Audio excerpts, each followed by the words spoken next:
Hello everyone, this is William Armstrong here with a video. I'm going to read from KrebsOnSecurity.com an article written by Brian Krebs himself. He is a freelance security journalist that's done in security news investigation, and he's also made a cameo appearance on a Netflix series about the dangers of the internet or dangers of the dark web or something like that, and how he himself was swatted by a cyber criminal at one point. He's on Netflix. He's appeared on Netflix himself in a series documentary on his website that he blogged about. Well, I'm going to read about this article called 3CX Breach Was a Double Supply Chain Compromise. This article was published on April 20th, and me making up this video as of today, Sunday, April 23rd, let's see, 23, 22, 21, 20. This article was published at least 4 days ago. It says that we learned some remarkable new details in this week about the recent supply chain attack on VoIP software provider 3CX. The lengthy, complex intrusion has all the makings of a cyberpunk spy novel. North Korean hackers using legions of executive accounts on LinkedIn to lure people into opening malware disguised as job offer malware targeting Mac and Linux users working at defense and cryptocurrency firms, and software supply chain attacks nested within earlier supply chain attacks. Researchers at ESET say this job offer from a phony HSBC recruiter on LinkedIn was a North Korean malware masquerading as a PDF file. So, North Korean malware is described as being masquerading as a PDF file. It's a phony file from a phony HSBC recruiter. It says in late March 2023, 3CX disclosed that its desktop applications for both Windows and macOS were compromised with malicious code that gave attackers the ability to download and run code on all machines where the app was installed. 3CX says it has more than 600,000 customers and 12 million users in a broad range of industries, including aerospace, healthcare, and hospitality. 3CX hired incident response firm Mandiant, which released a report on Wednesday that said that the compromise began in 2022 when a 3CX employee installed a malware-released software package distributed via an earlier software supply chain compromise that began with a tampered installer for X_Trader, a software package provided by Trading Technologies. This is the first time that Mandiant has seen a software supply chain attack. It led to another software supply chain attack, reads the April 20th Mandiant report. Mandiant found the earliest evidence of compromise uncovered within 3CX's network was through the VPN using the employee's corporate credentials 2 days after the employee's personal computer was compromised. Eventually, the threat actor was able to compromise both the Windows and Mac OS build environments, 3CX said in an April 20th update on their blog. Mandiant concluded that the 3CX attack was orchestrated by the North Korean state-sponsored hacking group known as Lazarus, a determination that was independently reached by researchers at Kaspersky Lab and Elastic Security. Mandiant found that the compromised 3CX software would download malware that sought out new instructions by consulting encrypted icon files hosted on GitHub. The decrypted icon files revealed the location of the malware's control server, which was then queried for a third stage of the malware compromised, a password stealing program dubbed Iconic Stealer. There's the flowchart that shows UNC 4736 compromise 1 goes to Trading Technologies, then it goes to X_Trader software package, and then it spreads down to compromise 2, 3CX desktop app to each victim, then it goes from X_Trader software package to each other victim as well, so it spreads. It's basically the malware compromise 1 goes to Trading Technologies, then it goes to the X_Trader software package, then the X_Trader software package is compromised 2 to 3CX and other victims, and it goes back to the X_Trader software package and to other victims, so it's a double supply chain attack. Meanwhile, the security firm ESET today published research showing remarkable similarities between the malware used in the 3CX supply chain attack and Linux-based malware that was recently deployed via fake job offers from phony executive profiles on LinkedIn. The researchers said that this was the first time Lazarus had been spotted deploying malware aimed at Linux users. Yikes. Linux, even though Linux has security, there's still malware that can be written for it to compromise Linux users too, including Mac users and Windows users. So yikes.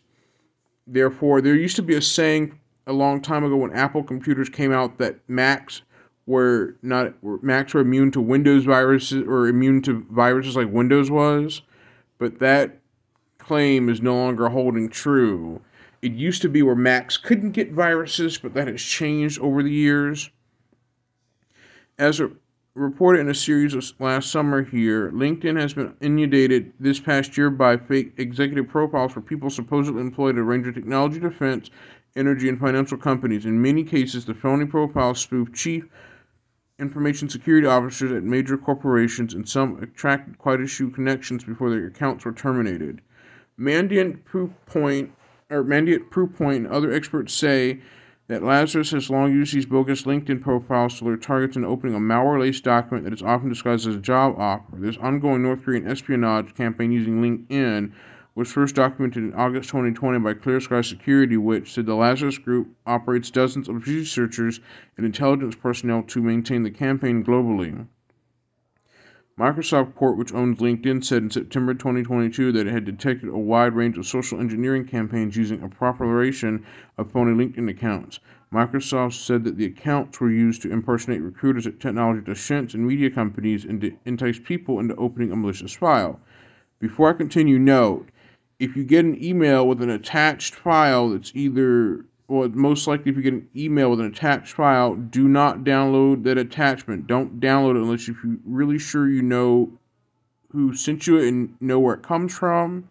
This is because most cyber criminals create fake, phony PDF files that basically the way it works in Windows is cyber criminals take a file.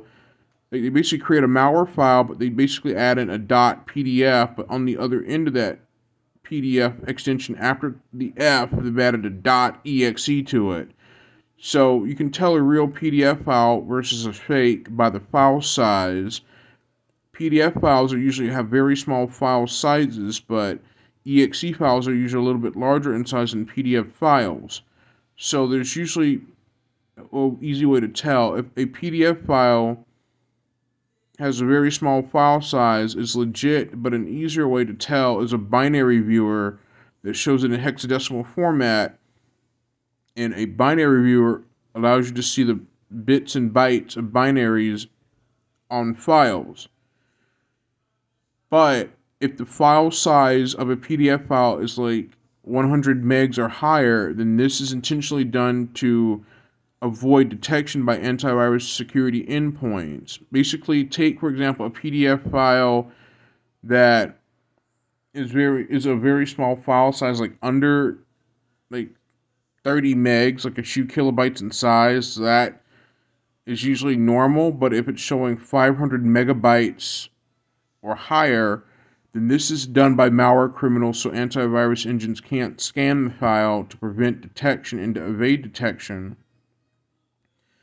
Because I've learned that the fake PDF files that cyber criminals create, they usually find a way to make that file look like a PDF, but in reality it is a malware file laced as a PDF to trick people into opening it. And they usually add extra stuff in the background to pad out the file size to make it bigger so it won't trip antivirus endpoint detections that way. I watched a YouTube video by the TPSC security channel that explains how cyber criminals make file sizes so large that an antivirus refuses to scan files above 10 megs or lower, but if the file size hits 500 megabytes or 600 megabytes, then usually an antivirus won't scan a very large file like that because it would take too long and use a lot of resources to scan a giant file. So I'm going to go back in and read this. It says here that Microsoft found the attackers often disguise their malware as legitimate open source software like Symmetra PDF and the SSH client PuTTY. It says that Microsoft attributed those attacks to North Korea's Lazarus hacking group, although they've traditionally referred to this group as Zinc. That is, until earlier this month when Redmond completely revamped it the way it names threat groups. Microsoft now references Zinc as Diamond Sleet. Note that I'm no cybersecurity expert, but I'm kind of giving a vague TLDR on how cyber criminals create malicious files, but they pad out the file to increase the file size to prevent antivirus engines from scanning it to evade detection on security endpoint systems.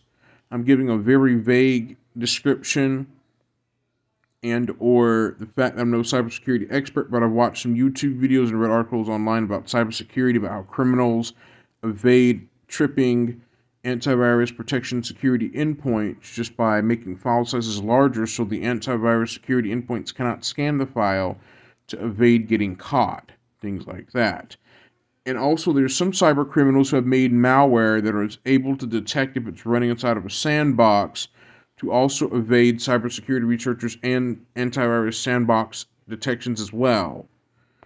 So I'm going to hit continue reading. Okay, hold on. Now, it says here the ESET security researchers said they found a new fake job alert tied to an ongoing Lazarus campaign on LinkedIn designed to compromise Linux operating systems. The malware was found inside of a document that offered an employment contract at the multinational bank at HSBC. A few weeks ago, a native Linux payload was found in VirusTotal with an HSBC-themed PDF lure, wrote ESET researchers Peter Kalnow and Mark Etlin M. Level, or however you pronounce the last name, Leville. This completes Lazarus' ability to target all major desktop operating systems. In this case, we were able to reconstruct the full chain from the zip file that delivers the fake HSBC job offer as a decoy up until the final payload. ESET said the malicious PDF file used in the scheme appeared to have a file extension of .pdf, but this was a ruse. ESET discovered that the dot in the file name was a normal period, but instead a Unicode character U plus 2024 representing a leader dot, which is often used in tables of contents to connect section headings with the page numbers on which those sections begin. The use of the leader dot in the file name was probably an attempt to trick the file manager into treating the file as executable instead of a PDF, the researchers continued. This could cause the file to run when double-clicked instead of opening it with the PDF viewer. ESET said anyone who opened the file would see a decoy PDF with the job offer from HSBC, but in the background, the executable file will download additional malware payloads. The ESET team also found that the malware is able to manipulate the program icon displayed by the malicious PDF, possibly because fiddling with the file extension could cause the user's system to display a blank icon for the malware lure. Kim Zetter, a veteran Wire.com reporter and now independent security journalist, interviewed Mandiant researchers who said they expect many more victims will be discovered among the customers of Trading Technologies and 3CX, and now that the news of the compromised software programs is public. Mandiant informed Trading Technologies on April 11 that its X_Trader software had been compromised, but the software maker says it has not had the time to investigate and verify Mandiant's assertions, Zetter wrote in her zero-day newsletter on Substack. For now, it remains unclear whether the compromised _Xtrader software or Xtrader software was downloaded by people at other software firms. If there's a silver lining here, the Xtrader software had been decommissioned in April 2020, 2 years before the hackers allegedly embedded malware in it. The company hadn't released new versions of the software since that time, and it stopped providing support for the product, making it a less than ideal vector for the North Korean hackers to infect customers, Zetter wrote. Okay, having that said, earlier I gave a description about how cyber criminals have a habit of padding out files to avoid antivirus endpoints from scanning the file and flagging it as malicious, while cyber criminals tend to pad out that file to prevent detection and tripping of antivirus endpoints altogether. Well, I explained a little bit of that in the video, although I gave a vague, weak explanation of it. I just thought to explain how cyber criminals are so clever at their tricks to avoid being detected. And as you can see, that's the file that is shown in the Ocular PDF program that's similar to Adobe PDF Reader. Well, this is the fake job offer from HSBC that a phony HSBC recruiter on LinkedIn gave a PDF file that was a job offer from a phony HSBC recruiter, as I've said. Well, this PDF file contained malware that pretended to make it look like a legitimate PDF when in reality, when it was interacted with, it started a malware infection. Just like other big YouTubers have had their channels taken over, well, Linus Tech Tips had his channel taken over recently, where one of his members on his team opened up an email with an attachment that supposedly was a PDF file talking about a sponsorship, when in reality it was a fake sponsorship that I've learned. And when they double-clicked and opened the file, that's when the malware infection started, after the fake sponsorship PDF file, something like that, was disguised as malware to inject Linus Media Group's computers to collect all of their YouTube login credentials, which enabled the malicious attackers to take over Linus's YouTube channel and started streaming Elon Musk crypto scams on his channel. And people found out the hard way instantly when his channel was disappeared and started streaming Elon Musk crypto scams in it. Some of Linus's YouTube videos were private, were publicly released or edited to be publicly available, and they were privatized by Linus Media Group, therefore causing more further problems. And the fact that Linus was playing cat and mouse with the attackers to stop them, but YouTube later terminated Linus's channel temporarily to restore access back to Linus. After all, I've seen some YouTube channels been taken over on YouTube to stream Elon Musk crypto scams on, as people irresponsibly have people that may not be trained to know not to click on any file that's been sent in an email until they know that it's safe to do so from the people that have sent it to the person, or have suspicion of doubt that the file that has been sent may not be safe to open. Therefore, if, for example, if someone sent me an email to a sponsorship, I most likely would just delete the email right away without even reading it or dare interacting with it. I would just delete the email anyway, just out of abundance of caution. But having that said, people need to be careful what they click on and interact with on the internet, because one wrong click, it's game over if you do. Even if you're a big business, or if you're a big YouTuber, or if you're a small YouTuber, or if you're a regular home user, one wrong click on a link or a file, it is an automatic game over from then on afterwards. If you click on it and don't realize what you did is a bad idea.